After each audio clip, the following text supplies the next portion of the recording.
আপনি দেখছেন news now, আমরা জানি কোনটা খবর।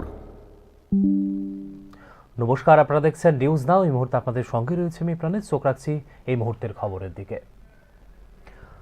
পরিবহন দফতরের উদ্যোগে ন্যাশনাল রোড সেফটি মাস উপলক্ষে আগরতলার নাগেরজোলায় যানবাহন মালিক ও শ্রমিকদের অংশগ্রহণ অনুষ্ঠিত হয় এক সচেতনতামূলক কর্মসূচি।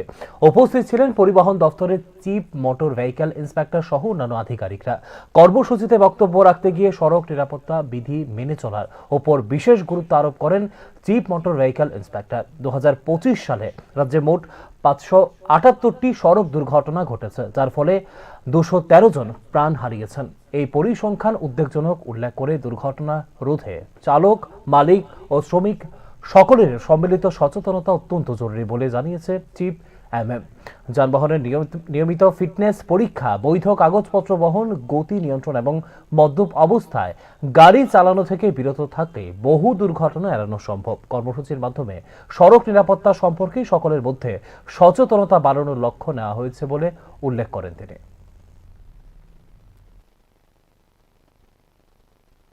আমাদের রাজ্যে গত বছরে 578টা সড়ক দুর্ঘটনা ঘটেছে।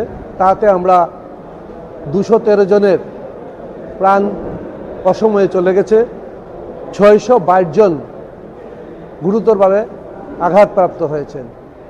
এই যে অসময়ে প্রাণ চলে যাওয়া, তার জন্য আমরা শ্রমিক ভাইদেরকে আমরা সচেতনতা করেছি। গাড়ি কিভাবে চালাবেন, ওভারটেক না করা, মোবাইল ফোন চালিয়ে কথা না বলা, নেশাগ্রস্ত অবস্থায় যাতে গাড়ি না চালান, রাস্তার মধ্যে যখনই গাড়ি চালাবেন তখন যাতে ওনারা রাস্তার পাশে যে সিম্বলগুলি আছে এগুলি ফলো করে চালান।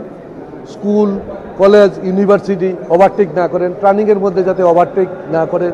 রাস্তাতে যখনই গাড়ি দাঁড়া করাবেন তখন যাতে ব্ল্যাক টপটা ছেড়ে যতটুকু পারা যায় শোল্ডার ব্যবহার করবেন। এই জিনিসগুলি আমরা এখানে আলোচনা করছি, যাতে দুর্ঘটনা মুক্ত হিসাব আমাদের রাজ্যে রাখতে পারি।